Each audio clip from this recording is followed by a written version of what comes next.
അവർക്ക് നമസ്കാരം. പഞ്ചഭൂതങ്ങളിൽ ആദ്യത്തേത് പൃഥ്വിയായിട്ടാണ് പഠിക്കുന്നത്.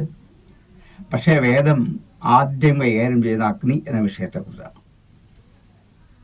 അഗ്നി നമുക്കെല്ലാം പരിചിതമായ വിഷയമാണ്. അഗ്നി ഇല്ലാത്ത ഒരു സ്ഥലവും ഈ പ്രപഞ്ചത്തിലില്ല. അഗ്നി ഇല്ലാത്ത ഒരു ജീവജാലങ്ങളുമില്ല. എല്ലാവരിലും അഗ്നി നിറഞ്ഞൊപ്പുണ്ട്. മനുഷ്യരിലെ, ജന്തുക്കളിൽ, പ്രാണിവർഗങ്ങളിൽ, സസ്യങ്ങളിൽ ഒക്കെ അഗ്നിയുണ്ട്. എൻ്റെ ഉള്ളിലുള്ള അഗ്നി ജഠരാഗ്നി എന്ന് വിളിക്കാം. വയറിൻ്റെ അകത്തുള്ള തീയ് അത് ആഹാരത്തെ പാകം ചെയ്യും, ദഹിപ്പിക്കുക എന്ന് പറയും. ദഹിപ്പിക്കുന്ന തീ വേണം, അല്ല പറ്റില്ല. അപ്പം എൻ്റെ ഉള്ളിൽ ആഹാരത്തെ ദഹിപ്പിക്കുന്ന അഗ്നിയുണ്ട്. ആ അഗ്നിയുടെ സാന്നിധ്യം എൻ്റെ നാഡികളിൽ, ഞരമ്പുകളിൽ, രക്തത്തിൽ, ബീജത്തിൽ എല്ലായിടത്തുമുണ്ട്. എല്ലായിടത്തും അഗ്നിയുടെ സാന്നിധ്യം പറഞ്ഞിട്ടുണ്ട്. എൻ്റെ ശരീരത്തിൽ നിന്നും അഗ്നിയുടെ സാന്നിധ്യം കുറഞ്ഞു കുറഞ്ഞു കുറഞ്ഞു വന്നാൽ ഞാൻ ഇല്ലാണ്ടാകും. ഞാൻ മരിക്കുന്നു എന്ന് പറയുന്നത് അഗ്നി ചൂടില്ലാതാകുമ്പോഴാണ്. ഈ ചൂട് എല്ലാ ജീവജാലങ്ങളിലും ഉണ്ട്, എന്നിൽ മാത്രമല്ല എല്ലാറ്റിലും ഉണ്ട്. ഇവിടെ മാത്രമല്ല, അഗ്നി ആകാശത്തിൽ, ജോവിൽ അഗ്നി നിറഞ്ഞൊപ്പുണ്ട്. ഖഗോളങ്ങളൊക്കെ അഗ്നിയുടെ സാന്നിധ്യം കൊണ്ട് പ്രവർത്തിക്കുന്നതാണ്. 7 ഗ്രഹങ്ങൾ, നക്ഷത്രങ്ങൾ, സൂര്യൻ, ചന്ദ്രൻ, ഇവരൊക്കെ അഗ്നിയുടെ മഹത്വം കൊണ്ട് പ്രവർത്തിക്കുന്നവരാണ്. അവിടെയൊക്കെയും അഗ്നിയുണ്ട്. അന്തരീക്ഷത്തിൽ അഗ്നിയുണ്ട്, മിന്നലായിട്ട്, ഇടിമിന്നൽ. ഏറ്റവും വലിയ അഗ്നി ഈ മിന്നലാണ്. അത് അന്തരീക്ഷത്തിലുണ്ട്. പിന്നെ പൃഥ്വിയിൽ, ഭൂമിയിൽ താഴേക്ക് വന്നാൽ ഇവിടെയുണ്ട്. ഇവിടെയാണ് വിറയിൽ കത്തി നിൽക്കുന്ന അഗ്നി, വിളക്കിൽ കത്തി നിൽക്കുന്ന അഗ്നി എന്നിങ്ങനെ ഓരോ തരത്തിലുമുള്ള അഗ്നികളെ നമ്മൾ നിത്യേന അറിഞ്ഞ് സാക്ഷാത്കരിച്ച് തന്നെയാണ് മുമ്പോട്ട് പോകുന്നത്. അഗ്നി ഇല്ലെങ്കിൽ ജീവിക്കാനേ പറ്റില്ല, ഒരു ദിവസം പോലും ആകാൻ പറ്റില്ല. എല്ലാം തണുത്തുറഞ്ഞു പോകുകയുള്ളൂ. അപ്പം ഇത്രയ്ക്ക് ഈ അഗ്നിയെ നമ്മൾ ദിഗ് അധിപതികളിൽ ഒരാളായിട്ട് കാണുന്നത്. കിഴക്ക് തെക്കേ ദിക്കിൻ്റെ അധിപതി ആരാണ്? അഗ്നിയാണ്. കാരണം ഈ അഗ്നിയെ ഭൗതിക ലോക ജീവിതത്തിൽ പാകം ചെയ്യാൻ ഉപയോഗിക്കുന്ന അഗ്നി, പൂജമുറിയിൽ വിളക്ക് കത്തിക്കാൻ ഉപയോഗിക്കുന്ന അഗ്നി, ശ്മശാനത്തിൽ മൃതശരീരം ദഹിപ്പിക്കാൻ ഉപയോഗിക്കുന്ന അഗ്നി, ഇതെല്ലാം അഗ്നി തന്നെയാണ്. 3 അഗ്നിയാണ്. ഇങ്ങനെ 3 വിധത്തിൽ നമ്മൾ അഗ്നി ഉപയോഗിച്ചുകൊണ്ടേയിരിക്കുകയാണ്. അഗ്നി എവിടെയാണ് ഇരിക്കുന്ന? അഗ്നിയുടെ സ്ഥാനം എന്ന് വെച്ചാൽ ഈ പൃഥ്വിയിൽ എവിടെയാണ്? മരക്കൊമ്പുകളിലാണ്. 2 അരണിക്കൂലുകൾ പരസ്പരം കൂട്ടി വയ്ക്കുമ്പോൾ തീ ഉണ്ടാകും. ഈ പ്രപഞ്ചത്തിലെ എല്ലാ വൃക്ഷങ്ങളിലും അഗ്നിയുണ്ട്.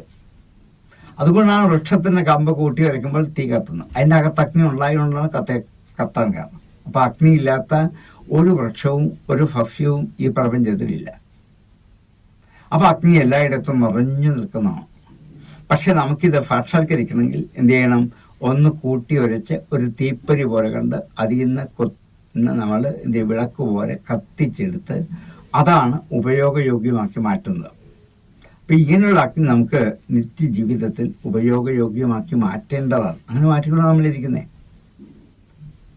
ഈ അഗ്നി കൊണ്ട് പാകം ചെയ്യുന്നവർ, അഗ്നി കൊണ്ട് ജീവിക്കുന്നവർ എല്ലാ മനുഷ്യരും, ഭൂമിയിലെ എല്ലാ മനുഷ്യരും, ഏത് രാജ്യത്ത് ചെന്നാലും ഇത് തന്നെ സ്ഥിതി.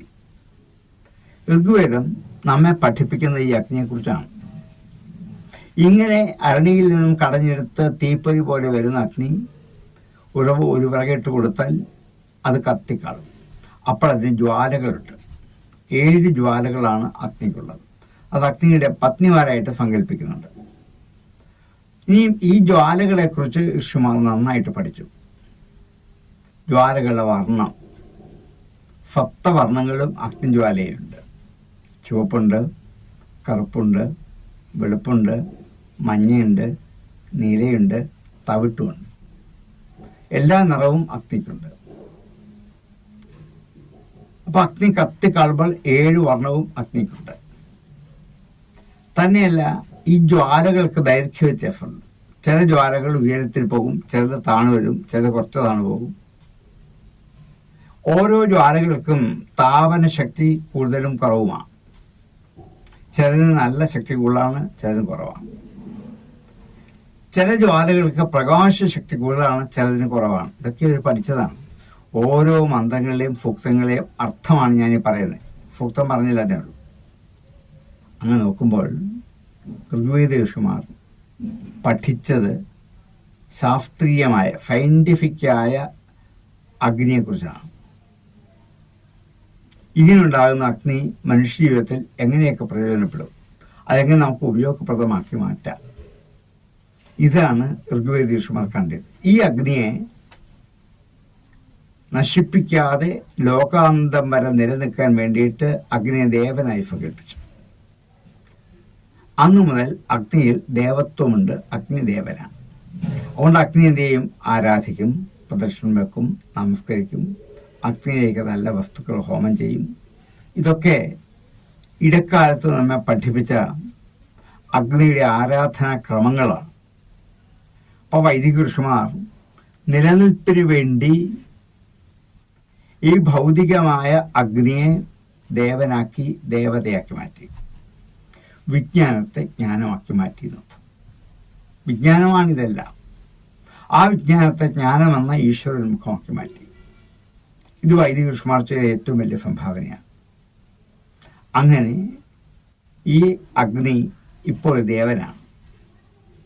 അഗ്നിയെ ദേവനായി കണ്ട് ആരാധിക്കുന്നു, അഗ്നിയിലേക്ക് ഹോമങ്ങൾ അർപ്പിക്കുന്നു, വിളക്ക് കത്തിക്കുന്നു. ഇതെല്ലാം അഗ്നിയുടെ ചൈതന്യമാണ്. അഗ്നിയില്ലാത്ത ഗൃഹമില്ല, ക്ഷേത്രമില്ല, സ്ഥലമില്ല, എങ്ങുമില്ല. എല്ലായിടത്തും അഗ്നിയുടെ സാന്നിധ്യം നിറഞ്ഞു നിൽപ്പുണ്ട്. ഇങ്ങനെയുള്ള അഗ്നിയെക്കുറിച്ചാണ് വൈദിക ഋഷിമാർ ഋഗ്വേദത്തിൽ അനേക മന്ത്രങ്ങളിലൂടെ നമ്മുടെ മുമ്പിൽ സാക്ഷാത്കരിക്കുന്നത്. ഇത് അറിഞ്ഞു പഠിക്കുമ്പോഴാണ് വേദത്തിൻ്റെ മഹത്വമെന്ന് നമുക്ക് തിരിച്ചറിയാൻ പറ്റുള്ളൂ. നമുക്ക് അടുത്ത ക്ലാസ്സിലേക്ക് ആക്കാം. എല്ലാവർക്കും വിനീതമായ നമസ്കാരം.